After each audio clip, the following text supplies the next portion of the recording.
بسم الله الرحمن الرحيم إن الحمد لله نحمده ونستعينه ونستغفره ونعوذ بالله من شرور أنفسنا ومن سيئات أعمالنا من يهده الله فلا مضل له ومن يضلل فلا هادي له وأشهد أن لا إله إلا الله وحده لا شريك له وأشهد أن محمدا عبده ورسوله أما بعد فإن أحسن الكلام كلام الله وخير الهدى هدى محمد صلى الله عليه وسلم وإن شر الأمور محدثاتها وكل محدثة بدعة وكل بدعة ضلالة وكل ضلالة في النار.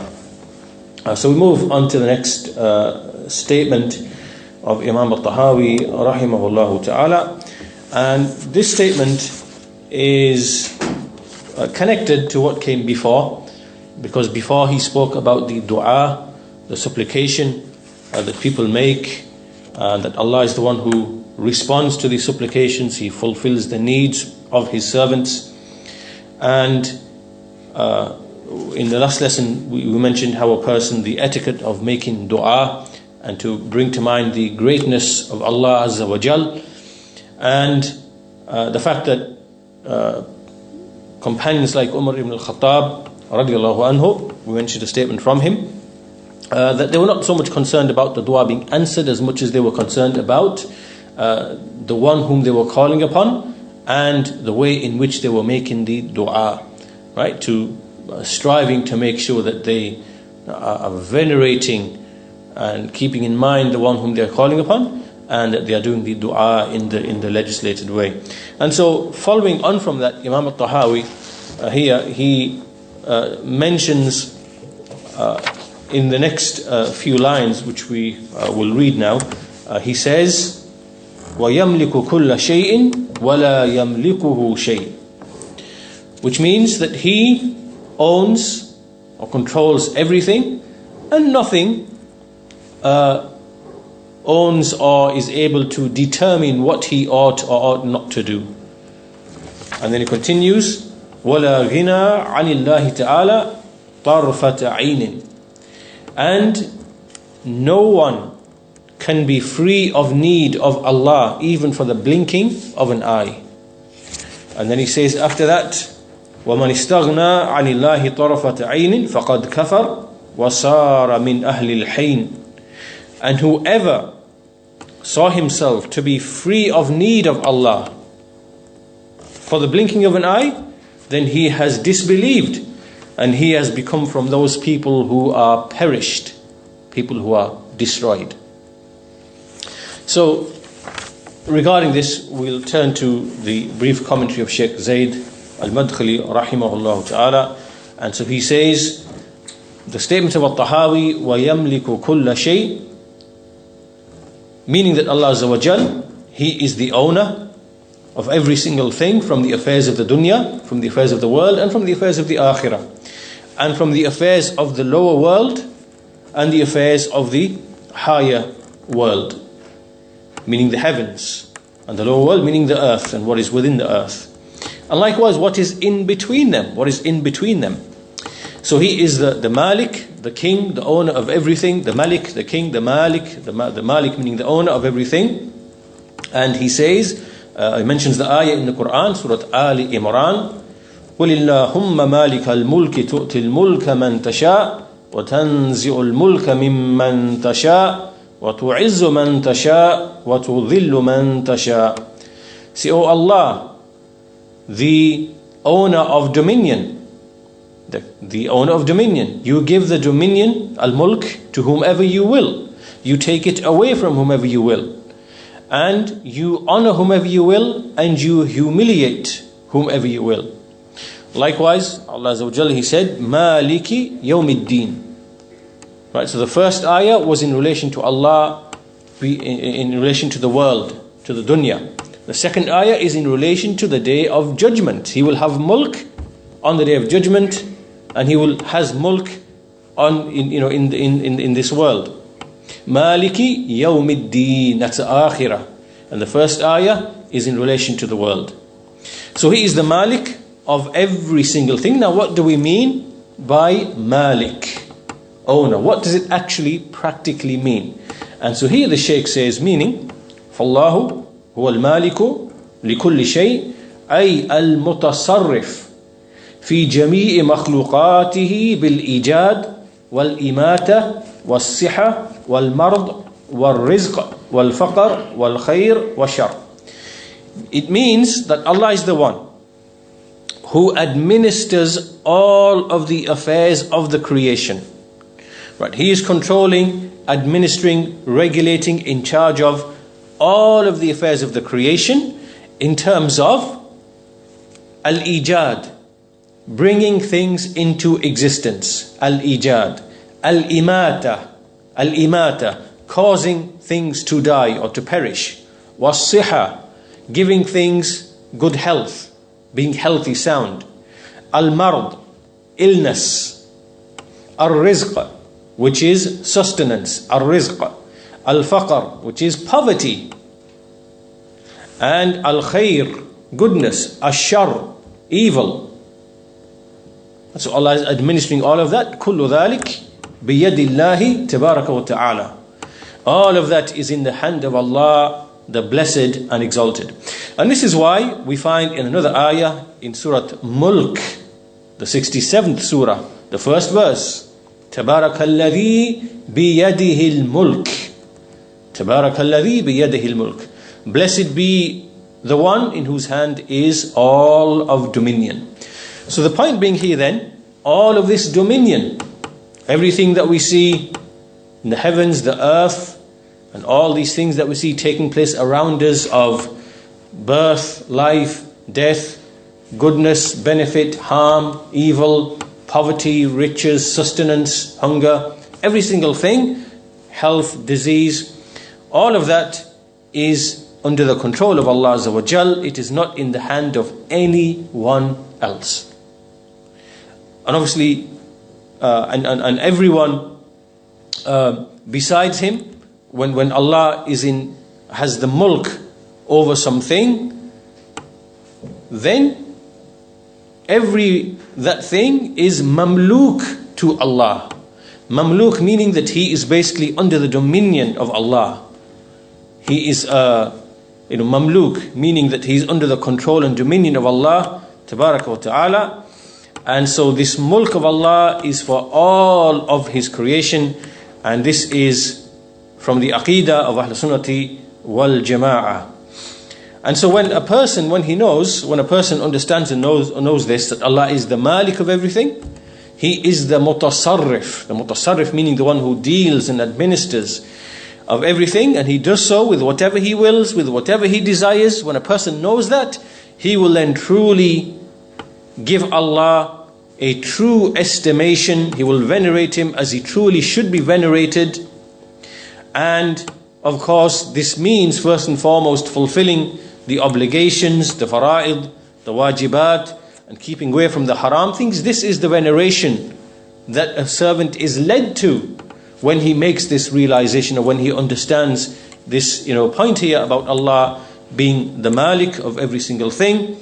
And likewise, the foundation of all of this likewise is that a person loves Allah with a love that exceeds the love of every other thing, and that he loves his messengers and his prophets with a love that is a love that is greater than they have for the creation and for themselves. And at the head of them is the Imam of the messengers, Muhammad sallallahu alaihi wasallam. A person ought to love him, respect him, venerate him, just as Allah said in the Quran, وَتُعَزِّرُوهُ وَتُوَقِّرُوهُ, as in Surah Al-Fath, verse 9, that you respect him, and that you venerate him, and that you aid him. So all of this is the first part of the sentence, وَيَمْلِكُ كُلَّ شَيْءٍ. And so in this, we oppose the Sufis, the extreme Sufis, those who believe that there are those who have control over elements of the creation. They believe that Allah has given them control over elements of the creation. And then they believe that these, Sufi saints or sheikhs or whatever, that they are able to repel harm from people. They are able to bring benefit to people. And all of this is shirk with Allah Azza wa Jal in His rububiyyah, likewise in His uluhiyyah. So they invoke them, they call upon them from a distance, believing that they have control over the creation, that they're able to affect the creation. So all of this is false, and it opposes the belief, the Aqeedah of the people of Iman and Tawheed. And so then he says, وَلَا يَمْلِكُهُ شَيْءٍ وَلَا يَمْلِكُهُ شَيْءٍ. Nothing has any control over him. Nothing influences or controls him. So this is because all of the mulk, the dominion, is for Allah Azza wa Jal, and He is the Malik of every single thing. He is the Musaytir, the Al-Muhaymin, the preserver, the guarder, the one who Al-Musaytir, the one who is in control over everything in the heavens, in the earth, and everything besides him is ajiz and da'if. Everything besides him is incapable and weak, and is not able to repel harm from himself, not to bring benefit from himself, not to repel death, not to increase life. Right? So when you look at people, they become ill, they fall sick, they die, they're not able to repel these things from themselves. People have needs, they have need of wealth, they have need of sustenance, yet people go hungry. They're not able to bring sustenance to themselves unless Allah wills. They're not able to bring wealth to themselves unless Allah wills. Allah aids and supports them. So every single thing in all these affairs, life, death, health, wealth, everything, no one has any true, real control over these affairs. Yes, people are able to use the ways and the means, the asbab, which Allah has made available to them, and they can pursue rizq, sustenance, they can pursue wealth, they can pursue good health, and so on and so forth. But all of these things are really from the asbab, from the creation of Allah. Allah is the one who put them there in front of the people to adopt and take. All of this is from the mercy of Allah Azza wa Jal. It goes back ultimately to Allah Azza wa Jal. But a person of his own devices can never ever be independently in control of anything. Right? So that's why when you see people who boast in the wealth that they have, in the health that they have, all of these things really, it's not from themselves. It is from Allah, because Allah Azza wa Jal is the one who placed the asbab, the ways and means. And those people simply use those ways and means. Right? So they don't have control over anything in reality. So everybody knows this then. We all know this from simple reflection, that through the fitrah and through the shara', through the legislation, through aql, through reason as well, that this is known to everybody, that Allah is the one who controls everything and there is nothing which controls Him. Right? Through fitrah, innate, your intuition, your innate knowledge, and through the shara', which is the legislation, and through reason, through rationale. Right? So fitrah is something you don't really need to think about. It's just intuitive. Right? It's something that's already imprinted within your soul to know that thing. You don't need to think about that. Shara' is the legislation, and aql is the use of reason. So through all these things we know that, but the Shaykh says that Tahaawiyyah mentioned this here from the angle of just explaining and clarifying further, so that people know and understand that Allah is their Malik, He is their owner, He is their Khaliq, the creator, He is the one who decrees their lifespans and their sustenance, and He controls and regulates everything with respect to them according to whatever He wills and according to whatever He desires. And so all of this indicates one thing, which is mentioned in this ayah: Ya ayyuhan nas, antumul fuqara'u ila Allah, wallahu huwal ghaniyul hamid. O you who believe, you are the ones who are needy, you are the ones who are in poverty. Antumul fuqara ila Allah, you are the ones who are in poverty, in need of Allah. Wallahu huwal ghaniyul hamid. He is the one who is free of all need, worthy of all praise. So when the affair is like this, then we know that this has an implication on our belief and practice, that the one who is poor and needy can never ever be free of need. The one who is poor and needy can never be in control of the one who is not in any need. How can that be? It's impossible. And the one who himself is the faqir, how can he control and own the one who is al-ghani? This does not make sense and is not correct. So then he continues in the next statement, وَلَا غِنَى عَنِ اللَّهِ تَعَالَى طَرْفَةَ عَيْنٍ, that there is no person who is free of need of Allah the Most High, even for the blinking of an eye. So this just emphasizes what was already mentioned, and this is also from the belief of Ahlul Sunnati wal Jama'ah, that no one can ever not be in need of Allah. Surah Fatir, Surah 35, verse number 15. يا أيها الناس أنتم الفقراء إلى الله والله هو الغني الحميد. Fatir 35 verse 15. So the next statement, ولا غنى عن الله تعالى طرفة عين, from the belief of Ahlul Sunnati wal Jama'ah, no one from the creation can be free of need of Allah, not even for the blinking of an eye. A blinking of an eye is less than a second, milliseconds. And a person can never be free of need from Allah in terms of his deen or in terms of his dunya. Deen or dunya, no person is free of need of Allah Azza wa Jal. And if if it hadn't been for Allah Tabarak wa Ta'ala, no one from mankind would be able to bring any maslahah for themselves, any benefit, any worldly benefit for themselves. Nor could they repel any harm from themselves. And if Allah had not brought them into existence, they wouldn't be in existence. And if Allah hadn't give them sustenance, they would not have been able to bring things to them or delay things from them. So all of the creation of Allah Azza wa Jal, all of His servants, He is the one who basically administers their needs however He wills, however He wishes. He's the one who nurtures them in a general sense, nurtures them in a specific sense. In a general sense, He nurtures the whole of creation. He gives to the kafir, He gives to the mushrik, He gives to the mulhid, the atheist, He gives to the believer. He may even not give to the believer, but give to the disbeliever. He may favor the disbeliever, not give to the believer for wisdoms and reasons. So this is the rububiyyah, which is amma, it is general. Because He is the Rabb of the whole of creation, He provides for the whole of creation. This is the general rububiyyah, which is for everyone. This is something that we discussed earlier, previously.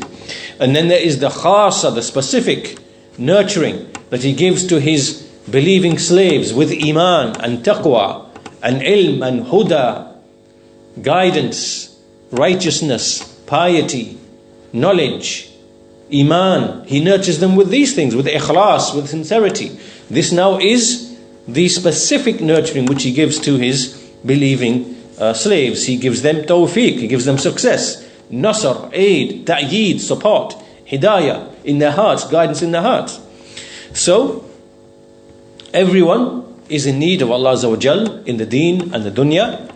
And in both of these worlds, in both of these affairs, in the deen or the dunya, for example, if we just think about simple things, if Allah Azza wa Jal was to remove from him the ability to urinate, for example, it wouldn't be long before he will perish. Or if you remove from him the fact that his blood flows freely within his veins, if that was put an end to, that person would die very, very, very quickly. So these are things that we don't really think about, we take for granted, but there are many, many things, simple things. I mean, if you just look at all of the diseases that people suffer from, they are just simple, very, very simple things.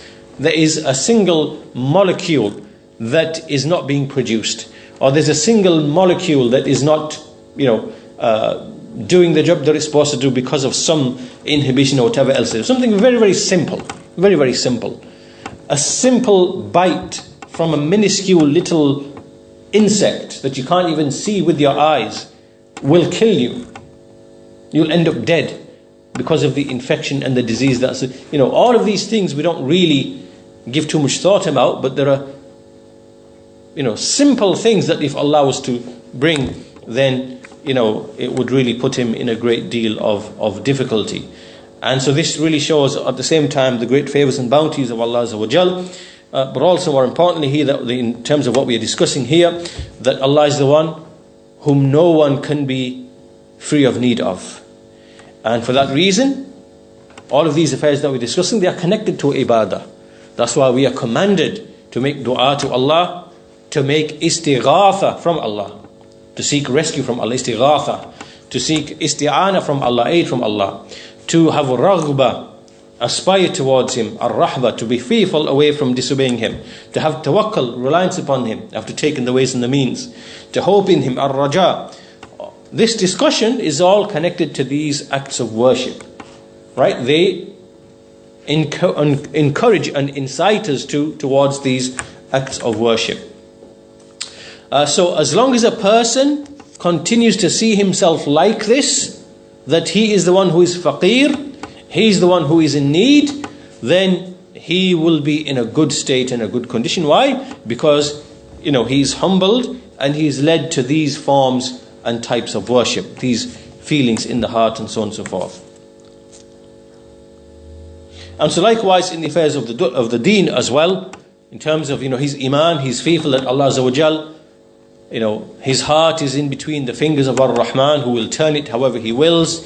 So guidance, misguidance, belief, disbelief, righteousness, impiety, all of these things are Allah is the one who is in control of all of those affairs. So likewise for the deen as well, he fears that he might be misguided. He fears that he might be led astray because of his sickness, because of his diseases, because of his disobedience to Allah, because of whatever else, right? So therefore he is in need of Allah in his deen, just as he knows he's in need of Allah Azza wa Jal in his dunya. And then finally he says, وَمَنِ اسْتَغْنَى عَنِ اللَّهِ طَرَفَةَ عَيْنٍ فَقَدْ كَفَرَ وَصَارَ مِنْ أَهْلِ الْحِينِ. But as for the one who sees himself as being independent of Allah, or not being in need of Allah, even for just the blinking of an eye, then he has disbelieved and become from the people of destruction. So the Shaykh rahimahullah ta'ala, he says, anyone who claims that he is not in need of his Lord in any of the affairs, then he has become a disbeliever by way of that. Why? Because he has disbelieved in the Quran, because the Quran says, as we mentioned in the ayah earlier on, Ya ayyuhan nas antumul fuqara ila Allah wallahu huwal ghaniyul hamid. It is Allah who is the one who is not in need. And so this person has made takdeeb, he has belied the Quran, he has belied all of the texts, and anyone who belies any of the texts, then he has disbelieved in Allah Tabarak wa Ta'ala. And if he dies upon this whilst believing this, then he is a disbeliever whose destination is in the fire. What an evil abode. So this is the commentary of Shaykh Zayd al-Madkhali rahimahullah ta'ala. And so on the same passage, Shaykh Salih al-Fawzan, he has the same more or less brief commentary, that from the attributes of Allah Azza wa Jal is that he yamliku kulla shay, that he is in control of every single thing. So everything which is in the creation, it is a mulk for him, it is a dominion for him. Tabarakalladhi biyadihi al-mulku wa huwa ala kulli shay'in qadir. Blessed be he in whose hand is the mulk, the dominion. Surah Mulk, verse number 1, and he is powerful over all things. Lahu mulku as-samawati wal ard. We read often in the Quran, Lahu mulku as-samawati wal ard. Surah Al-Hadid, Surah 57, verse number 2. So nothing comes out of his dominion. All of mankind are under him, under his dominion. Then the Shaykh mentions the same ayah in Surah Ali Imran. قُلِ اللَّهُمَّ مَالِكَ الْمُلْكِ تُؤْتِي الْمُلْكَ مَنْ تَشَاءُ وتنزع الملك ممن تشاء وتعز من تشاء وتذل من تشاء بيدك الخير إنك على كل شيء قدير. The same ayah, O Allah, the owner of all the dominion, you give it to whomever you will. The dominion, you take the dominion away from whomever you will. You honor whom you will, you raise and honor whom you will, and you humiliate and know whom you will.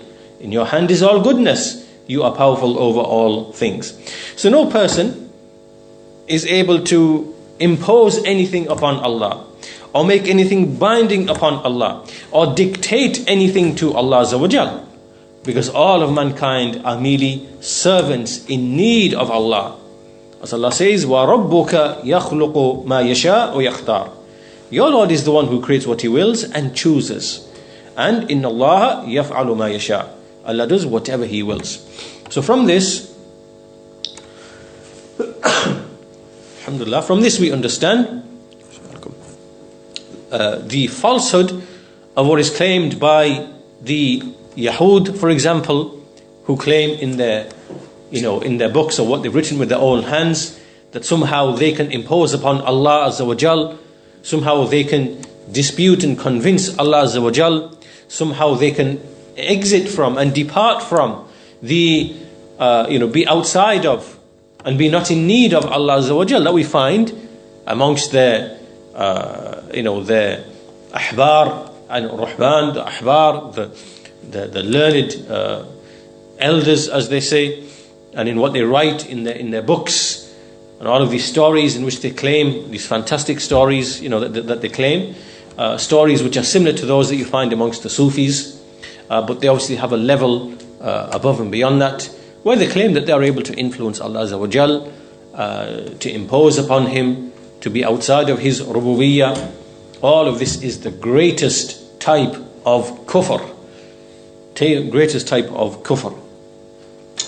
And so then Shaykh al-Fawzan continues and he says, Allah Jalla wa Ala, He is Al-Ghani Al-Hamid. All of the creation are fuqara ilallah, in need of Allah. None of them is possible to be free of need from Allah. And then he mentions the same ayah, Ya ayyuhan nas antumul fuqara ilallahi wallahu huwal ghaniyul hamid. O mankind, you are the ones who are needy of Allah, and He is the one who is free of all need, worthy of all praise.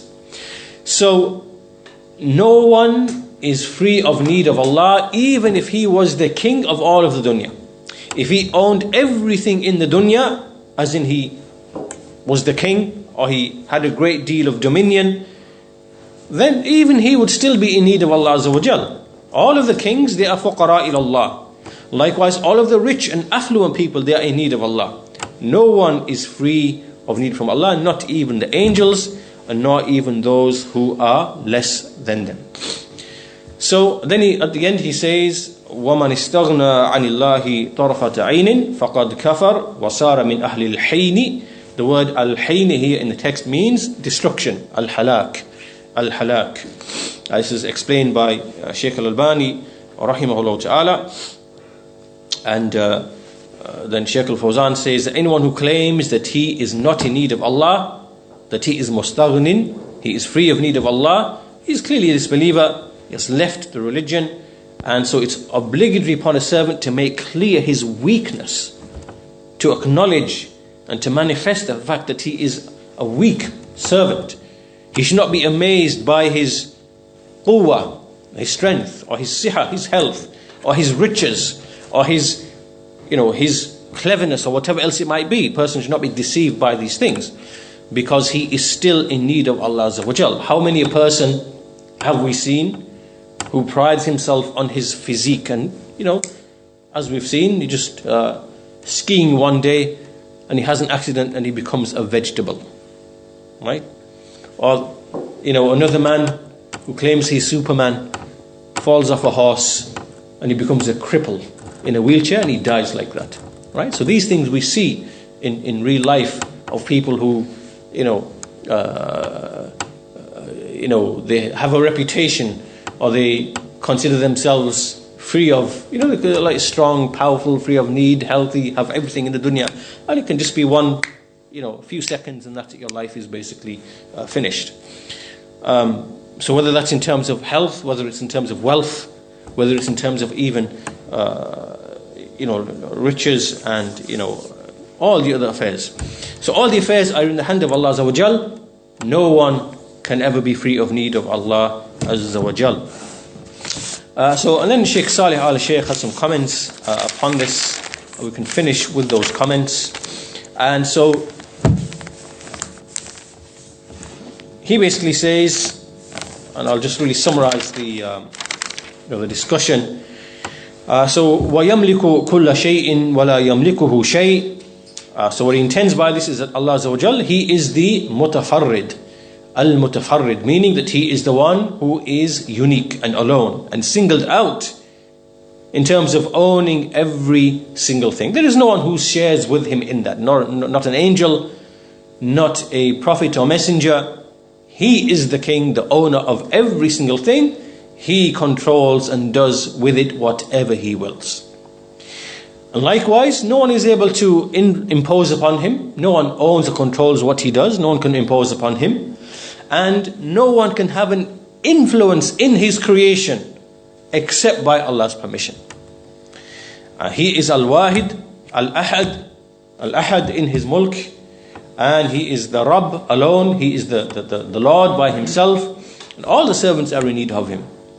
So this sentence, the Shaykh is saying that the sentence mentioned by Tahaawiyyah here, وَيَمْلِكُ كُلَّ شَيْءٍ وَلَا يَمْلِكُهُ شَيْءٍ, this is really an explanation, or it is to affirm the rububiyyah of Allah Azza wa Jal, some of the individual elements of the rububiyyah of Allah Azza wa Jal. And that He is the one, who determines all things and controls all of things in a general sense and a specific sense. Then as for the second part of the sentence, the fact that no one can be free of Allah even for a blinking of an eye, and whoever claims he is a disbeliever. The Shaykh says that the servant, even during the time that the eye blinks, in that short number of milliseconds that his eye blinks, he is in need of Allah Azza wa Jal in that time. Because Allah Azza wa Jal, even his eyes, that movement of the eye, which is a person does automatically without even thinking, even that is something that Allah controls. It's from the mercy of Allah Azza wa Jal. If he wasn't able to blink, then his eyes would become, the moisture wouldn't cover his eyes, and eventually they would become damaged. Even this, that a person does not even think of, it is from the bounty and the mercy of Allah. Allah is the one who moves it. A person doesn't consciously think to do that, but it is a reflex that Allah has put within him as a mercy and bounty upon him. So Allah gives, and a person should never feel that he is free of need from Allah. And that's why the Prophet ﷺ, he would make this supplication, Allahumma la takilni ila nafsi tarfata aynin. Allahumma la takilni ila nafsi tarfata aynin. Oh Allah, do not entrust me to myself. Don't make me reliant just upon myself, not even for the blinking of an eye. And this is a supplication of the Messenger of Allah sallallahu alaihi wasallam. Allahumma la takilni ila nafsi tarfata aynin. Tarfata aynin. Ila nafsi tarfata aynin. This is a supplication a believer makes. He repeats this supplication. Then وَمَنِ اسْتَغْنَى, whoever sees himself as not in need.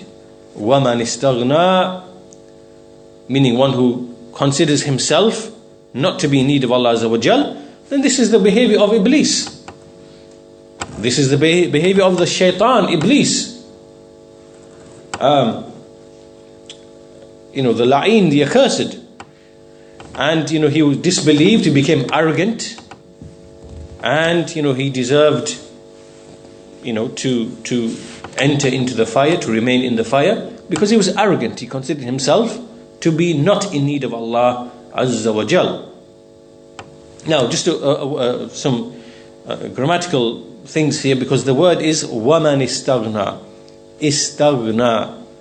This is a grammatical thing. This, whenever we have in Arabic the words that begin with alif, sin, ta, right? Form 10, as they say in the verb types. Form 10 according to the English categorization. Alif, sin, ta, which is prefixed at the beginning of the verb. Right? So a point is made here that this alif, sin, ta the scholars generally say that whenever you have this alif sin ta at the beginning of a verb, it signifies a request, that you are requesting whatever the quality or the thing is in the verb in question. Right? Istakthara, kathura. Right? He's seeking an increase. Right?